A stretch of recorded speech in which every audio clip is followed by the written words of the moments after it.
Olá, amigos ligados nas realizações do Grupo Agapit Teatro. Começa agora mais um programa para quem curte teatro, música, literatura, dança e audiovisual. Aqui também você terá muitas informações sobre a cultura e as artes na Estância Turística de Tupã. Este programa é uma produção do nosso núcleo de audiovisual que está há 15 anos de atividade na TV Tupaense. Confira o que vem por aí no programa de hoje. Olá pessoal, tudo bem? Sejam bem-vindos ao Trabalho de Mesa, o seu vlog semanal.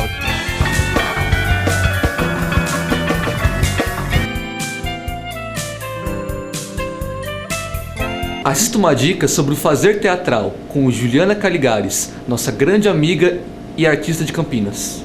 Olá, eu sou Juliana Caligares e este é mais um vídeo do nosso canal sobre teatro, artes, histórias e curiosidades do mundo do teatro e das artes. Se você é novo aqui, não se esqueça de se inscrever, ativar o sininho para receber as notificações dos próximos vídeos e vamos lá! Hoje, o teatro e a ditadura militar, parte 2, o Rei da Vela. O Rei da Vela é uma farsa escrita em 33 pelo Oswald e trata da história do Abelardo I, um agiota que também era fabricante de vela, da sua relação com os clientes, com a sua família, com o sistema capitalista e com a economia do Brasil daquela época, do ponto de vista dele daquela época. O Oswald escreveu O Rei da Vela muito inspirado pela sua própria situação econômica após a crise de 1929, após a Revolução de 30, após a Revolução Constitucionalista de 1932. O plano de fundo da obra é a crise econômica da década de 1930, logo após a quebra da Bolsa de Nova York, aquilo que a gente estuda na escola, sabe? Essa história importante do início do século XX. E nesse período, São Paulo recua como potência cafeeira e o ciclo industrial é fortalecido a partir de então lentamente. Nessa história, o Abelardo I é um agiota e também é um fabricante de vela, por isso ele é o rei da vela e ele está à beira da falência. Como agiota, portanto, ele empresta dinheiro a juros abusivos e quando seus clientes não conseguem pagá-lo, ele literalmente enjaula os clientes dentro do seu escritório. Os personagens da obra inteira são uma caricatura da tradição, da família e da propriedade, pintados com as cores fortes do humor da época e também como uma forma de crítica social à corrupção, que pinta o mau caratismo dos personagens a partir da sua fome de desejo, sexo e poder.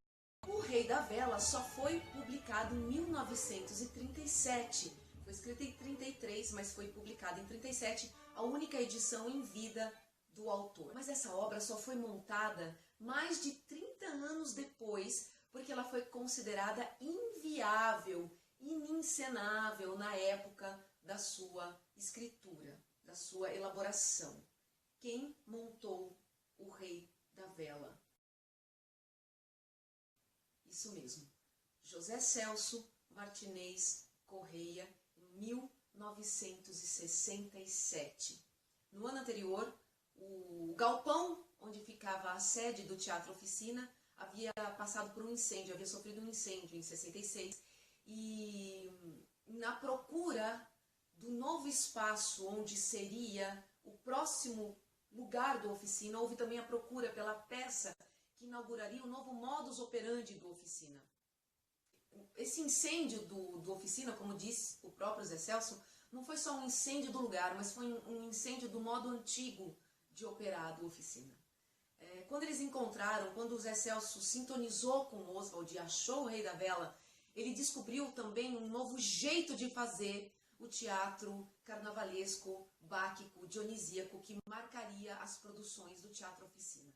E esse novo prédio, esse novo lugar está lá até hoje, na cidade de São Paulo, e vem então trazendo essa estética para nós até os dias de hoje. Mas vamos voltar lá atrás, vamos voltar em 1967. A gente tem que pensar de forma contextualizada. Saca só, era 1967. O Zé Celso e o pessoal da Oficina, eles encontraram esse texto escrito em 33. Bicho, o Brasil não tinha mudado tanto assim em 33 anos, em 34 anos, a ponto de tirar o ineditismo dessa obra. Mais de 30 anos depois, esse texto ainda continuava super atual.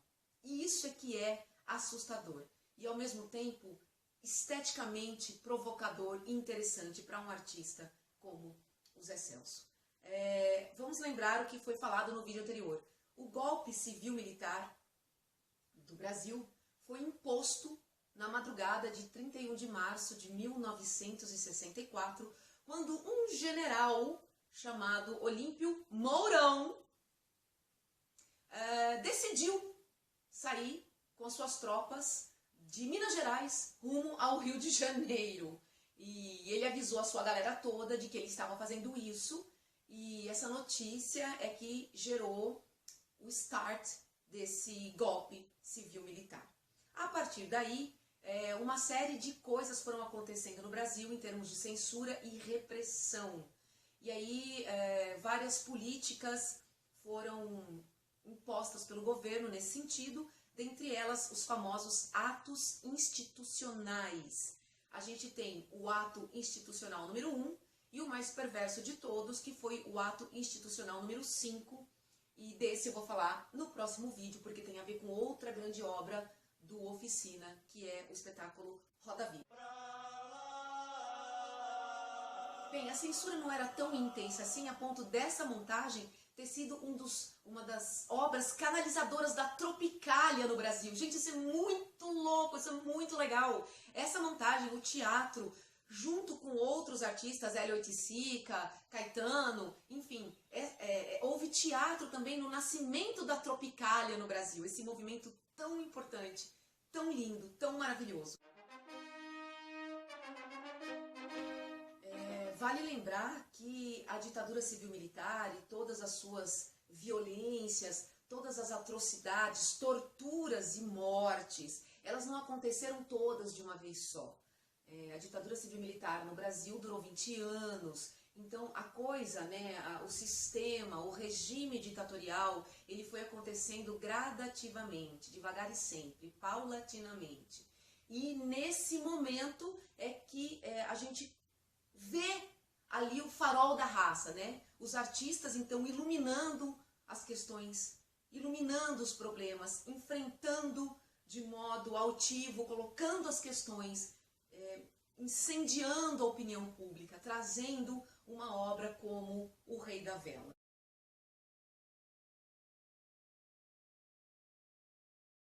A estrutura de colagem desse texto, a estrutura não linear dessa narrativa, foi um prato cheio para a Oficina construir a sua estética da carnavalização, palavra difícil de falar, que foi estratégica para a nova estética da Oficina. O texto oswaldiano joga com a representação, joga com a teatralidade, vai incorporando coisas do teatro antigo.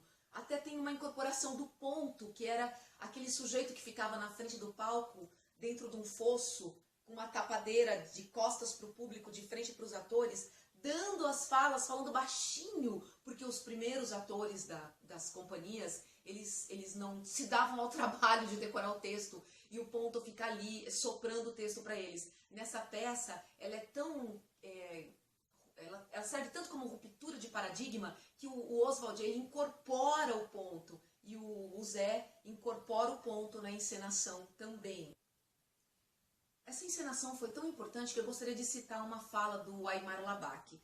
Diz o Aimar: numa associação livre é possível imaginar que se a peça tivesse sido montada antes de Vestido de Noiva, que foi em 1943, vai ter um vídeo sobre Vestido de Noiva, tá? Então, retomando, se essa peça tivesse sido montada antes de Vestido de Noiva, de 1943, texto de Nelson Rodrigues, dirigido pelo polonês Zbigniew Ziembinski, a dupla Oswald e Zé Celso teria sido precursora da fase moderna do teatro brasileiro.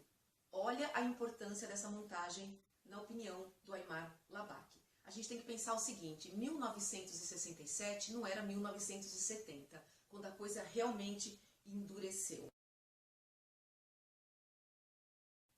como eu falei, a censura ainda era permeável, ainda não havia sido imposto o AI-5, né? A gente conseguia ainda ter um fluxo de trabalho artístico, principalmente no teatro. Enfim, para a gente ter uma ideia do contexto. Uma outra montagem da oficina, com direção do Zé, Roda Viva, texto de Chico Buarque, sofreu muitos atentados da censura, foi altamente perseguida e, no entanto, o Rei da Vela era muito mais virulento, era muito mais denunciatório, era muito mais agressivo no sentido de expor a ditadura, de expor as atrocidades, de expor a corrupção, de expor a tortura, de expor todas as atrocidades da ditadura civil-militar brasileira até 1967. Em 2017, essa obra ganhou uma remontagem com quem pôde estar novamente no elenco, por exemplo, o Renato Borg, o próprio Zé, que completou 80 anos de vida, então foi uma homenagem a ele, uma homenagem aos seus 60 anos de carreira. E eu acho que é importante quando a arte, o teatro e uma sociedade como a brasileira permitem a revisitação de uma obra tão fundante da identidade nacional a partir dos anos 60 e toda aquela convulsão que aconteceu após a Era Jango, sendo revisitada em 2017 após os acontecimentos políticos desde as passeatas de 2013. É isso que eu tinha para falar hoje. Tem ainda mais sobre ditadura militar e teatro. Acho que é um tema importante, é um tema atual. No próximo vídeo, a gente quer ter voz ativa no nosso destino mandar. Roda Viva, Chico Buarque, na montagem, oficina, sob direção José Celso Martins. E se você gostou desse vídeo, não se esqueça de curtir, compartilhar, deixar o seu comentário, se inscrever, porque isso me ajuda muito, muito, muito a divulgar o canal, para que outras pessoas tenham acesso a essas informações também. Beijo, muito obrigado e até a próxima.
SB Contabilidade. Profissionais com larga experiência na área, prestando serviços de escrita fiscal, departamento pessoal, expediente em geral, contabilidade e assuntos fiscais. SB Contabilidade. Rua Coroados 85, telefone 14 3491 4452. SB Contabilidade. Sempre ajudando a contabilizar o futuro de nossos clientes. No madrugão lanche é bom, no madrugão lanche é bom, no madrugão lanche é bom, bom, bom. No madrugão lanche é bom, no madrugão lanche é bom, no madrugão lanche é bom, bom, bom. No madrugão lanche é bom, no madrugão lanche é bom, bom, bom. Avenida dos Universitários 65, Tupã. Disque Lanches 3491-1272, 3491-1272, 3491-1272. Madrugão lanche é bom, no madrugão lanche é bom, bom, bom. Yeah!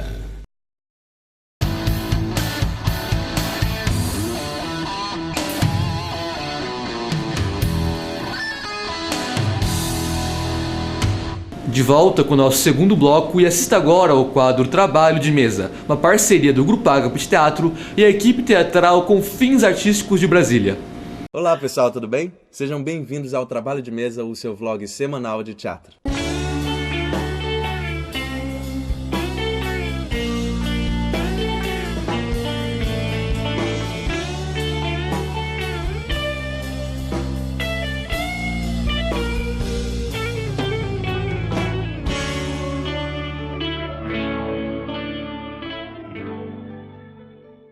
O programa de hoje é diferente porque ele é uma resposta ao vídeo das meninas do canal Leituras Alheias, a Raíssa e a Ana Flávia, que falaram sobre o texto Casa de Bonecas do Ibsen. Então, se você não conhece nada sobre o canal delas, é interessante você dar uma pausa e conhecer. Estamos aqui para falar sobre o quê, Raíssa? Calma, vamos falar para as pessoas que a gente sumiu, mas a gente não foi embora para todo sempre. Não foi embora porque a vida é cheia de coisas. A vida é cheia de... Uma coisa muito importante é que elas têm um canal meio feminista, meio sobre literatura, e isso é muito diferente e muito interessante aqui, pelo menos eu acho que é o primeiro vlog de Brasília.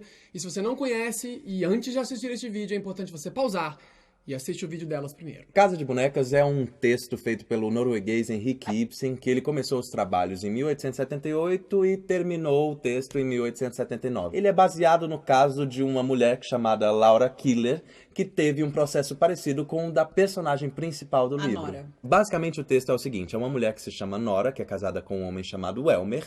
Ela vive uma vida perfeita e feliz dentro de casa com seus filhos, até que ela se vê chantageada por um rapaz que é o senhor Krogstad, que é um mau caráter, como é colocado no livro, que a chantageia por causa de um empréstimo que ela fez e ela falsificou a assinatura do pai dela para conseguir esse empréstimo. É importante dizer que ele não sabe porque ela pediu esse dinheiro emprestado para tentar salvá-lo de uma doença que ele não sabia que tinha. Então, por isso que ela não conta nada para ele, nem do empréstimo, nem da doença que ele tinha. Esse texto está disponível em PDF na internet. Esse texto será abordado na prova do PAS. Então você, garoto, garota do ensino médio, que quiser dar uma estudada bacana, pra provinha, Estudar é sempre bom, assiste o vídeo da gente, tá bom? Nós não vamos falar da literatura, porque as meninas do Leituras Alheias já fizeram, então a gente não precisa aqui ficar se repetindo, e você já assistiu o vídeo, certo? O que a gente vai falar é sobre a interpretação do texto, que é uma coisa particular de nós atores, falando sobre um texto de teatro. Eu acho interessante a gente colocar aqui, se questionar até por que o Paz estaria colocando esse texto como um texto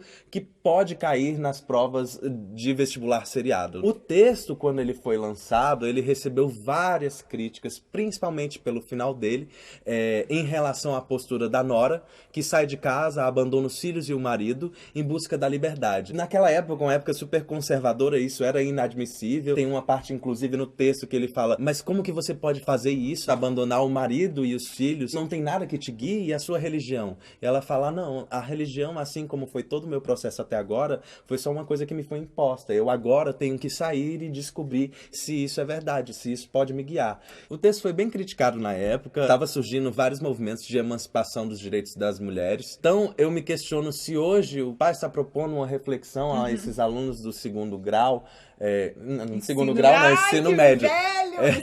Hoje já se pode falar em uma nova geração a cada 10 anos. Isso significa que mais pessoas diferentes estão convivendo. Eu fico pensando se o Paz quer provocar essa reflexão ou questionamento desses meninos que muitas vezes dentro de um currículo regular de sala de aula mal leem sobre feminismos ou sabem o que é feminismo. Então talvez um texto como Casa de Bonecas dentro de um vestibular seriado possa incitar várias discussões em sala de aula. Talvez, pelo ano de liberação dos arquivos da ditadura militar, vai saber. Isso foi a produção que te falou? Foi a produção. Entendi, recebi aqui também.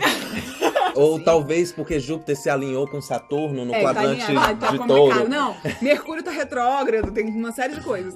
Mas talvez por todos esses motivos, ele vai cortar isso na edição, porque ele não gosta de astrologia, então ele vai me cortar nisso. Exactly the same planets would be rising at our births.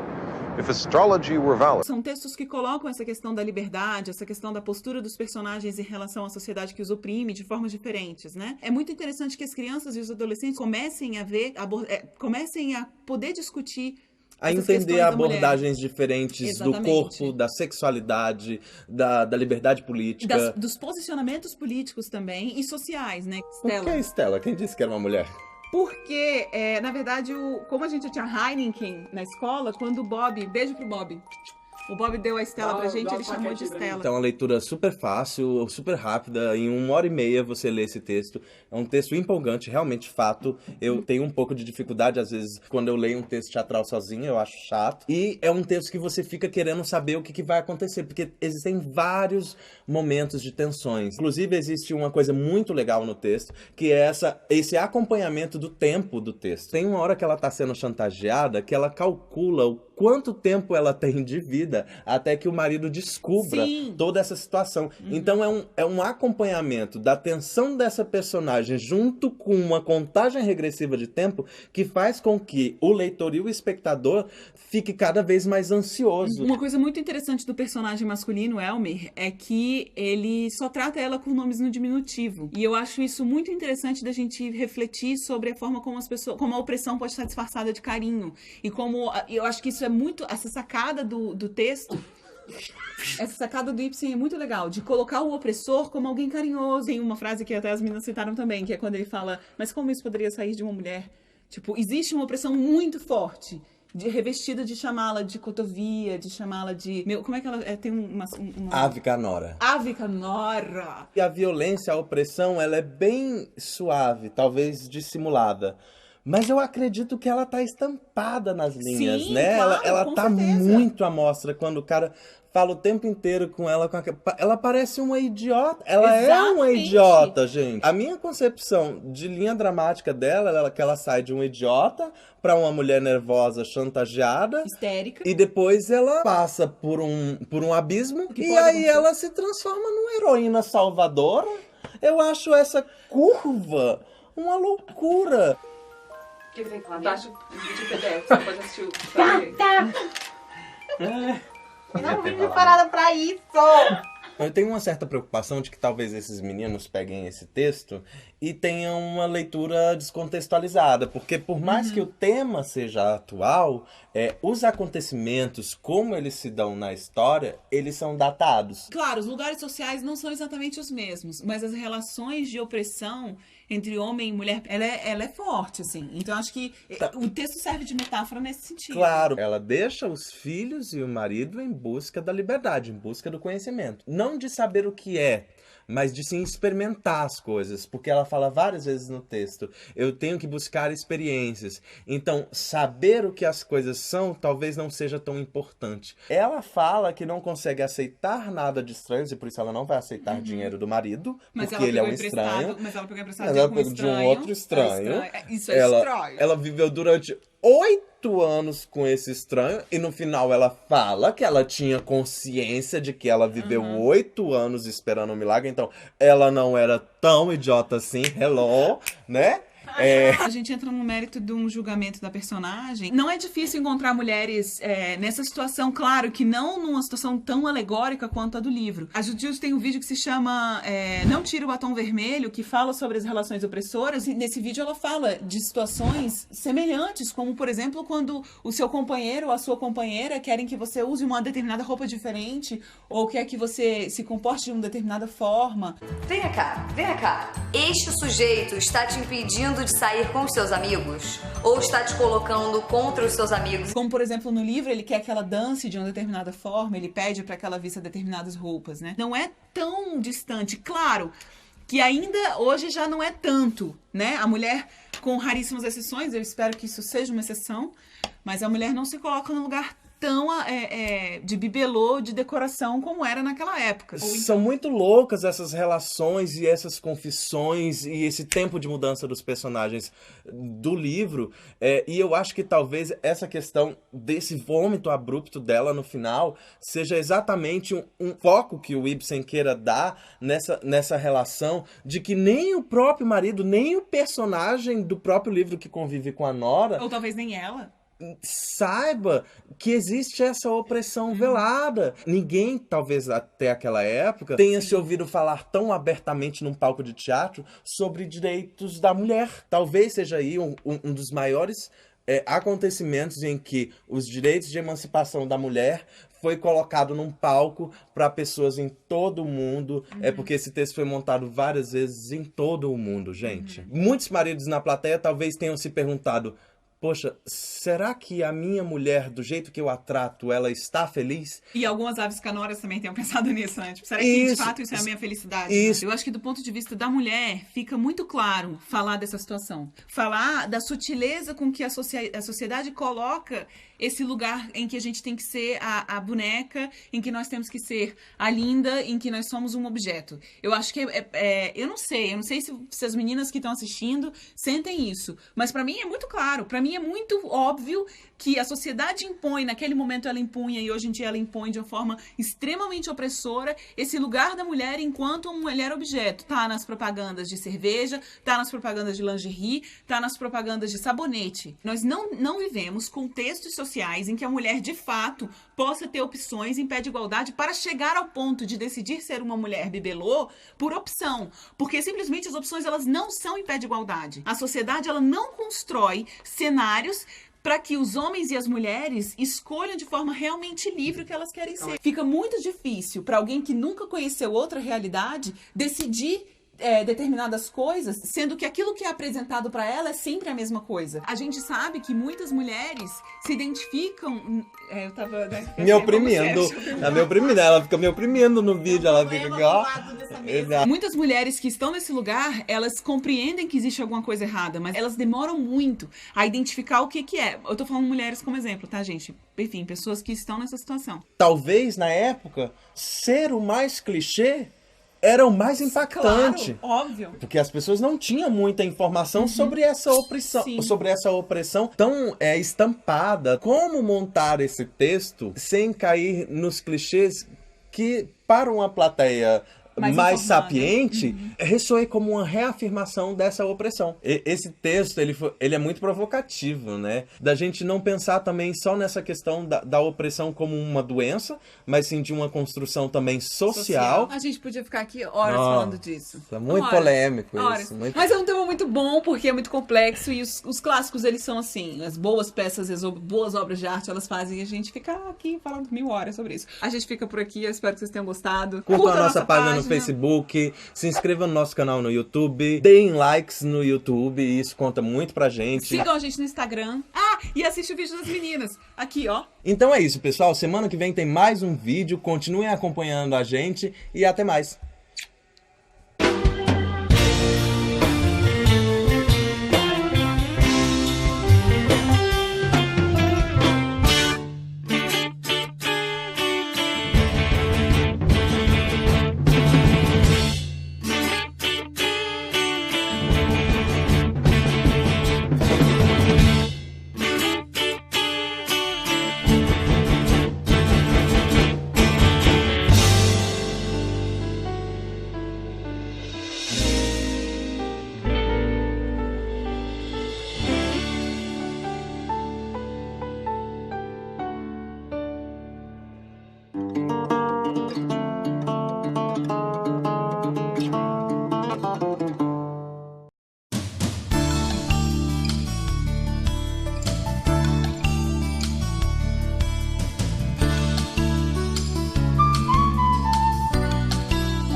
SB Contabilidade.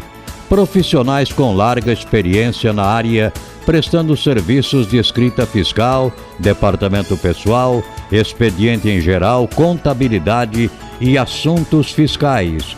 SB Contabilidade. Rua Coroados 85, telefone 14 3491 4452. SB Contabilidade, sempre ajudando a contabilizar o futuro de nossos clientes. No madrugão, lanche é bom, no madrugão, lanche é bom, no madrugão, lanche é bom, bom, bom. No madrugão, lanche é bom, no madrugão, lanche é bom, no madrugão, lanche é bom, bom, bom. No madrugão, lanche é bom, no madrugão, lanche é bom, bom, bom. Avenida dos Universitários 65, Tupã. Disque Lanche 3491-1272, 3491-1272, 3491-1272. Madrugão, lanche é bom, no madrugão, lanche é bom, bom, bom. Yeah!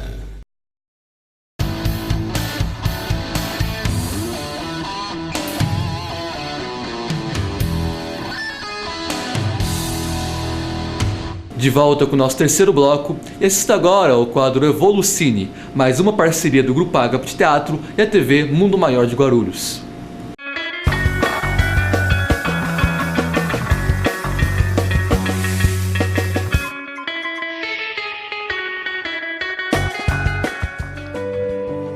O que te impulsiona para uma vida melhor?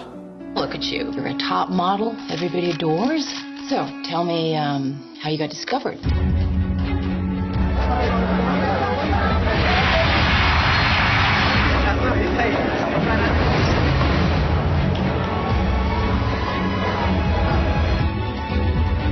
One night, yeah? It's fine, she's my sister. Your sister can stay for one night only. Mama. Baseado na história da modelo Waris Derry, Flor do Deserto retrata as dificuldades de Waris. O filme mostra a opressão que muitas mulheres ainda vivem no nosso planeta. Em nome de tradições, são cometidos atos medievais e sociedades ainda aceitam barbaridades. Ainda criança, ela foi vítima de uma mutilação genital, uma tradição de seu povo. Na adolescência, fugiu em meio ao deserto da Somália de um casamento arranjado. Ao trabalhar em Londres como garçonete, ela é descoberta pelo famoso fotógrafo Terry Donaldson. We're always looking for new faces. Take my card, please. Why do we want to be a model then? Being model is better than being cleaning lady. Can you walk? Yes, I walk long way to Mogadishu. Oh no, that's hideous, hideous, hideous. Take them off. If we get this right, change your life. They want me to go to the big fashion shows. It's lots of money. Yeah. Waris teria todos os motivos para se sentir a vítima da história. Porém, ela nos dá um exemplo de superação. Devemos transformar a nossa realidade, ter forças para mudar, construir novos caminhos e ter confiança de que um pequeno passo pode fazer uma grande diferença. Waris hoje é embaixadora da Organização das Nações Unidas e transformou sua história em uma oportunidade para que outras mulheres sigam caminhos diferentes. O Evolucine fica por aqui. Lembre-se de mandar suas sugestões para evolucine@tvmundomaior.com.br. Semana que vem temos um novo encontro. Até lá! Assista agora uma curta-metragem da parceria Grupo Agape Teatro e Associação Cultural Quino Fórum de São Paulo.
Já pintou tudo? Falta o rosto. Eu não sei que cor eu uso. Usa rosa. Eu uso rosa. Meu irmão usa amarelo porque fala que quem tem cara rosa é porco. Mas eu não ligo. Tio, eu tô ouvindo muita conversa. É que o Dudu quer saber de que cor ele pinta o rosto das pessoas do desenho. Não é, Dudu? Eu? Uhum. Ué, pinta com lápis cor da pele. Aquele bem clarinho, sabe, Dudu?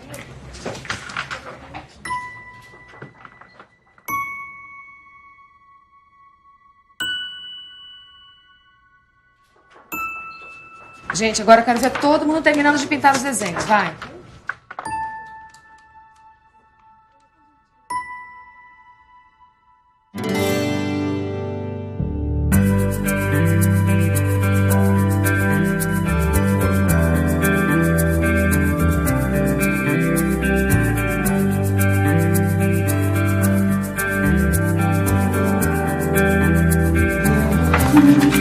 Olha o que a mamãe trouxe pra você.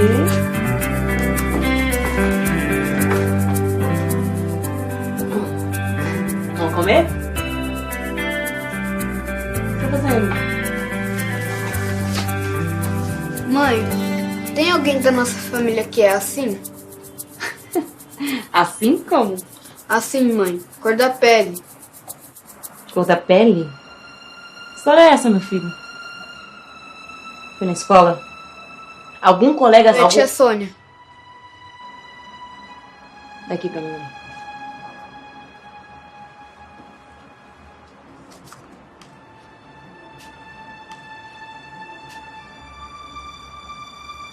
Vamos comer? Não segura.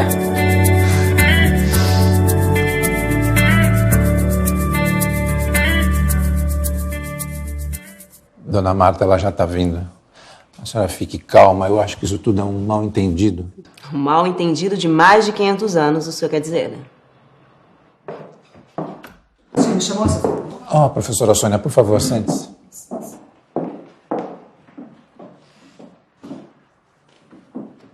Olá, dona Marta, como vai? Aconteceu alguma coisa? Professora Sônia, a mãe do Eduardo veio se queixar conosco de um episódio... De racismo. Um episódio de racismo. Racismo? Gente, mas isso é muito sério. Foi alguma das outras crianças? Eu tô me referindo a você. Eu? Imagina, eu racista. Eu tenho um amigo negro, tenho vizinhos, colegas negros. Você sabe me dizer o que é isso aqui? Isso é um lápis, mas... Que cor que ele tem? Cor da pele. Cor da pele. Pele de quem? Olha, eu entendo, mas foi uma coisa automática. É o mesmo que dizer cor da terra, cor de jambo, cor de gelo. Aquela parede ali, por exemplo. Outro dia me falaram que não é branca, que é cor de gelo. Mas se nem cor o gelo tem. E aí? Muitas coisas estão no automático, mas não deveriam, professora. Essa história de ver racismo em tudo já deu também, né? Hoje em dia ninguém pode falar nada que já vira racismo. Eu vejo racismo onde existe racismo e é isso que está acontecendo aqui. Agora veja você, seu Fábio. Todo mundo diz que o lápis é cor da pele. Não fui eu que inventei isso. Eu só tô repetindo. Agora você é julgada por isso. Eu só falei uma coisa que todo mundo diz. Todo mundo diz. Eu não vou deixar uma coisa dessas passar só porque ela é comum. Comum é diferente de normal. Você sabe o que isso pode fazer na autoestima de uma criança? Sabe, diretor, o que essa professora racista pode causar no psicológico do meu filho? Ô, João, você pode me ajudar aqui, por favor? Ô, Sérgio, me rende aqui no portão, cara. Eu preciso da professora Carla. Ô, Sérgio.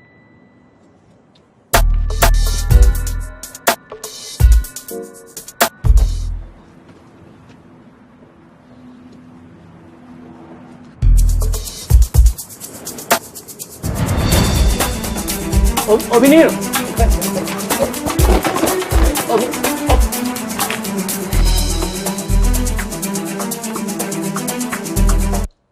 Agora, se quiserem me demitir por uma bobagem dessa, Bobagem? me demitem. Mas eu vou agora é bobagem. Por favor. Eu quero que uma decisão seja tomada Vamos manter a calma, por favor, senhora. O senhor tem que escolher. Ô, Sofá, o menino fugiu. Que menino?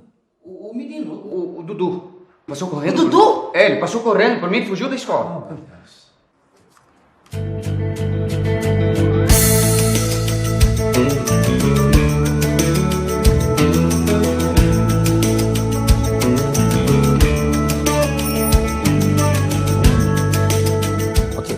Obrigado, delegado. Eu fico no aguardo. Muito obrigado. Pronto. A polícia já foi avisada. Dona Marta, a senhora fica tranquila. Nós ainda temos 2 seguranças que estão fazendo a ronda pela... Eu não vou ficar aqui esperando. Eu vou atrás do meu filho agora. Mas por favor... Eu vou junto. Por favor.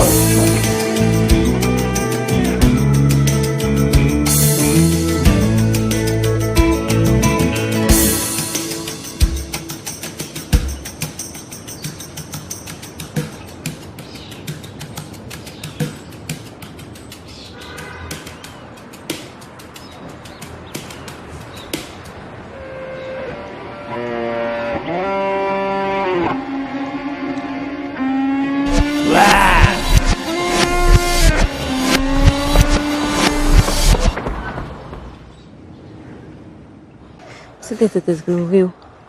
Ele tem 7 anos. Obrigada. Marta, não é melhor avisar seu marido?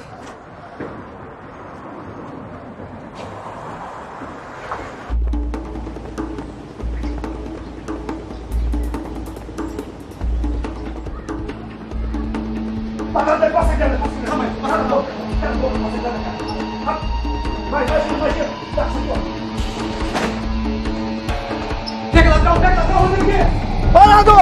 Parado aí! Parado! Parado aí! Parado!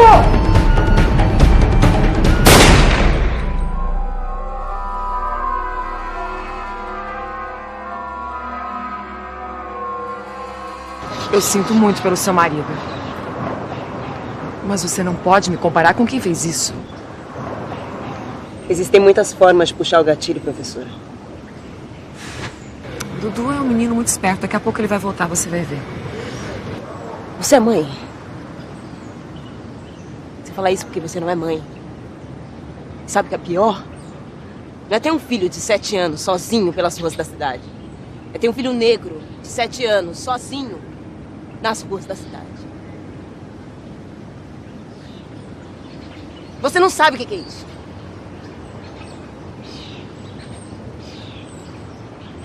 Não, obrigada.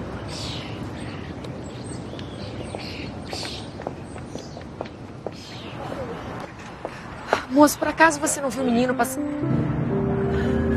Gustavo?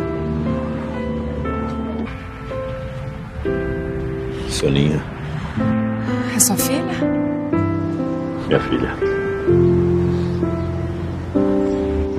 Você vai ficar aí? Já vou. Desculpa, eu preciso ir. Tá bom. A gente se fala. É linda sua filha. Obrigada. Você é linda. Linda mesmo. Até. Tchau, Soninha.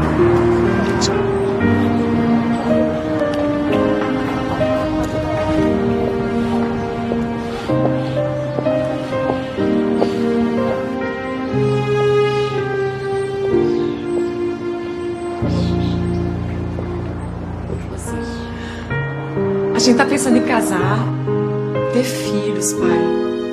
O Gustavo tá até querendo.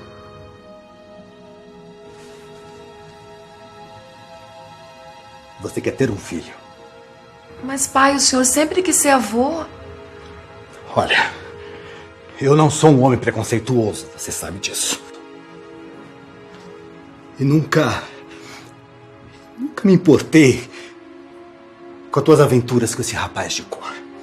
Mas você ter um filho com o Gustavo, isso muda tudo. Imagina se essa criança nasce negra. Que é bem provável. O que você acha que vão dizer? Olha lá, a patroa bondosa levando o filho da empregada para passear.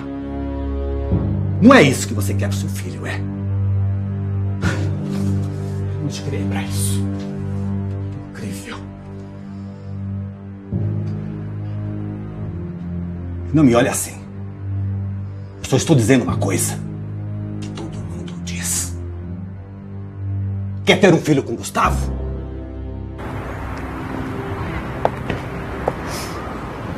É, você tem razão. Sobre o quê? Sobre muitas coisas.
Bonito, né?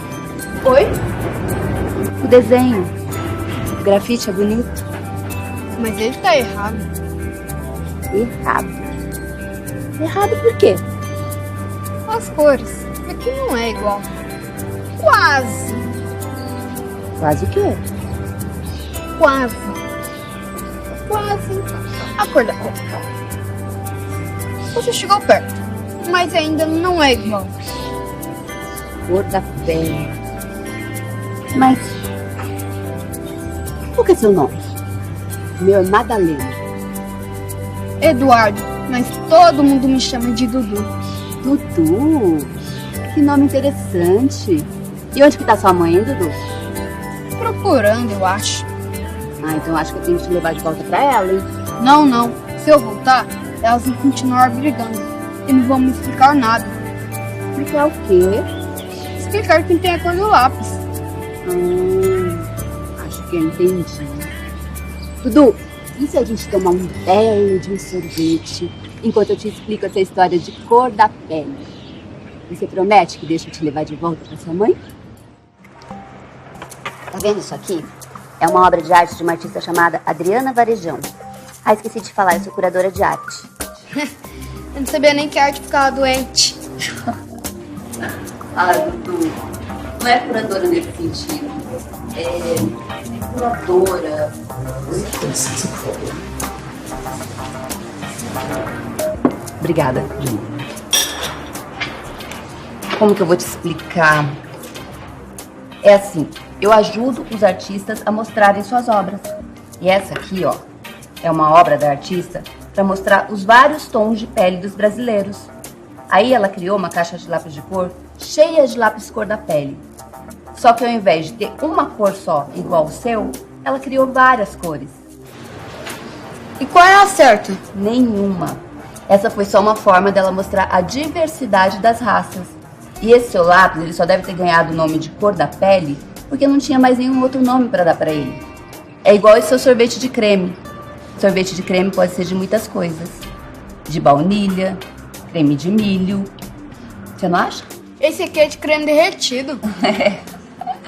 Isso mesmo, Dudu. Dudu, você já ouviu falar de Dona Ivone Lara?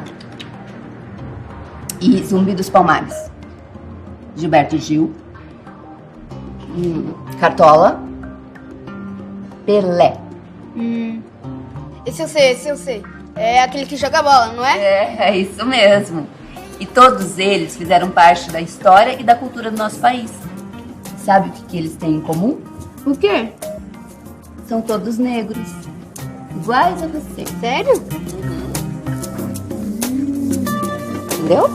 Entendi mesmo. Que bom.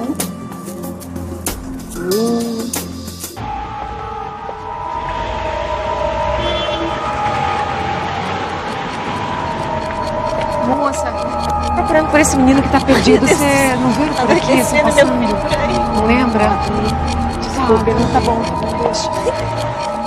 Ai, tá, tô chamando aqui. Mata! É da escola. É da escola. Tem só mais uma coisa que você não me explicou. O quê? Por que você disse que o Dudu é um nome interessante? Ah, peraí só um pouquinho. Isso.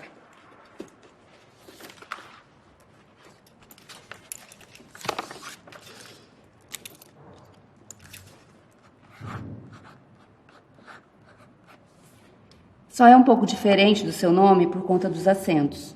Mas Dudu, em Iorubá, significa negro. Dudu? Meu nome é Dudu!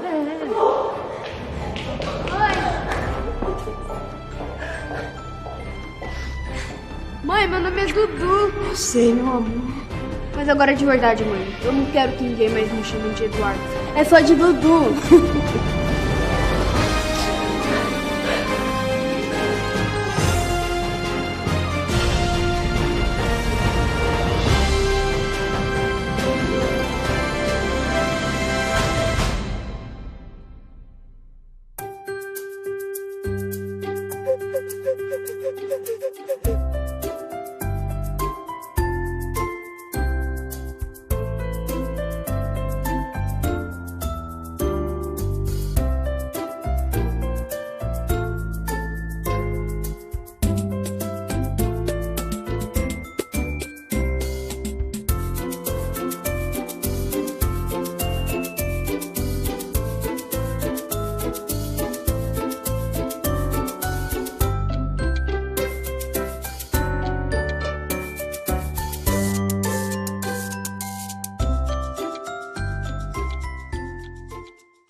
Encerramos assim o programa de hoje. Lembrando que este programa é para quem curte teatro, música, literatura, dança e audiovisual.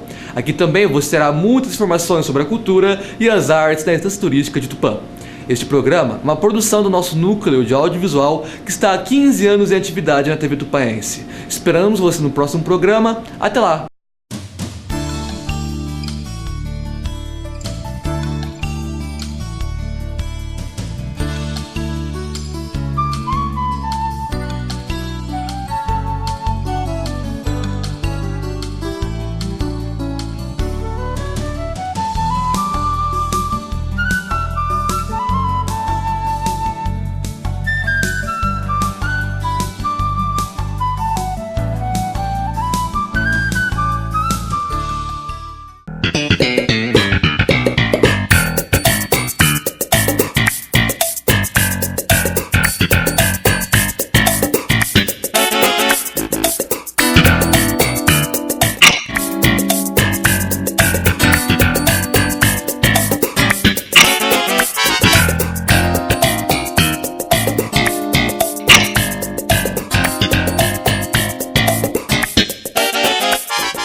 SB Contabilidade.